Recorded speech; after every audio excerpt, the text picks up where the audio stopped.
Welcome back to Upper Michigan today. We have Tia in the stretcher. She is injured, not really, but we are going to just show you what the EMT personnel does when they have a patient that's in the stretcher, what equipment they hook up to them. So, Eric, what do you guys do when you have somebody who is on the stretcher, and what type of treatment you think that they may need? So, you called 911, we came to your house, we picked you up, we put you on the stretcher, we loaded you in the back of the truck. We're going to check your vital signs. We're probably going to put you on the heart monitor. We're probably going to start an IV. We won't do the IV part today, but we can put you on the heart monitor if you want.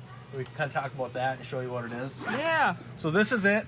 This thing does all sorts of stuff. It monitors your heart rhythm. It checks your blood pressure. It'll monitor your oxygen level. Finger on there. And this would be the machine that if your heart was to stop, we would shock you with this. We can try that out if you want. See what it feels like? No? Okay. I'm scared. We're not, no, I'm not. That's what I thought, but you just have to make sure. I'm pretty gullible, Eric. That's all right. So, I'll put you on the heart monitor though. Okay. These won't shock you, but these will let us see what your heart rhythm looks like. Curious if it's We'll find out. So I'm gonna go on your shoulder I had up a lot here. of coffee this morning. 43. We'll find out. We'll find out. Over to the post area to cover the west wall when we want to do that transfer. These ones, I know it's weird. We're monitoring your heart, but we're putting stickers on your legs. So, Eric, while you guys are doing this, what other things are you guys doing while you're setting up a patient? There's usually two of us back here. So if one of us is doing this, the other one's doing the IV or whatever else you might need to do. So this is her heart rhythm. Her heart rate is looking pretty good. Your oxygen level is good, 98%. This is going to squeeze your arm and take your blood pressure. So this is some of the stuff that we would want to monitor if we had you in the ambulance. And if any of these numbers are off, we try to fix it. So what exactly do you look for to see if something is off? Like what number is that? Your heart rate. Your normal heart rate is like between 60 and 100. So anything less than 60 and anything over 100 is typically abnormal. Now, if you're dehydrated, your heart rate's probably going to be high. Your heart's pumping, it's trying to compensate because you don't have enough fluid in your body to make it run right. Your blood pressure might be low. In that situation, what we would do is we'd start an IV. We'd probably give you some IV fluids, and we'd keep an eye on that. Obviously, if there's no number here, that's really bad. That's when we do the chest compressions like we talked about earlier.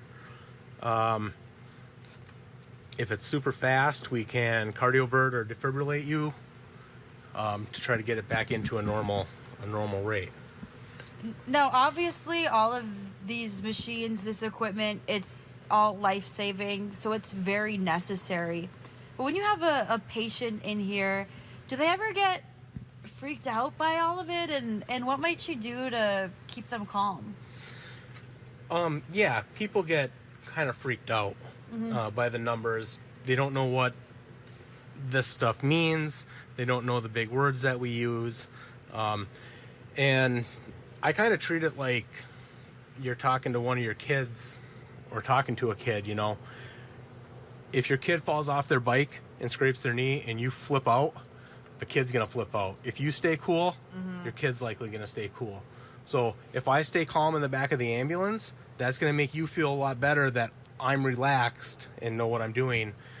If I'm freaking out, you're going to freak out.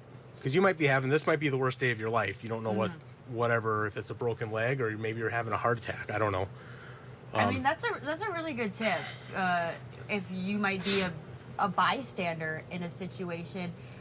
I mean, things happen and the adrenaline gets going and you might freak out, but trying to stay calm, that might make a big difference to the person in distress. And a lot of us in this field, the worse off you are, the more calm we get, which seems kind of weird, but I guess that's a good thing too. Yeah.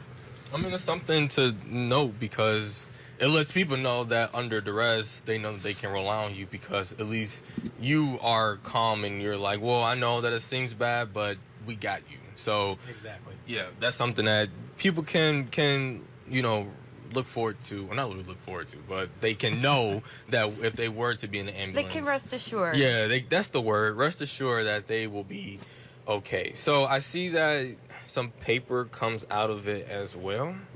Does that read Yeah. anything? This is what we call a rhythm strip. So this will show her heart rhythm. So this top line right here is her heart rhythm, which looks normal. We call that a normal sinus rhythm. So that's a good thing. This funky stuff down here was you moving. Okay. So like if you move around, this is going to change. So we like you to hold nice and still when we're doing these. There's another, we can take a bigger picture of your heart by putting a lot more stickers on you, which we're not going to do right now either.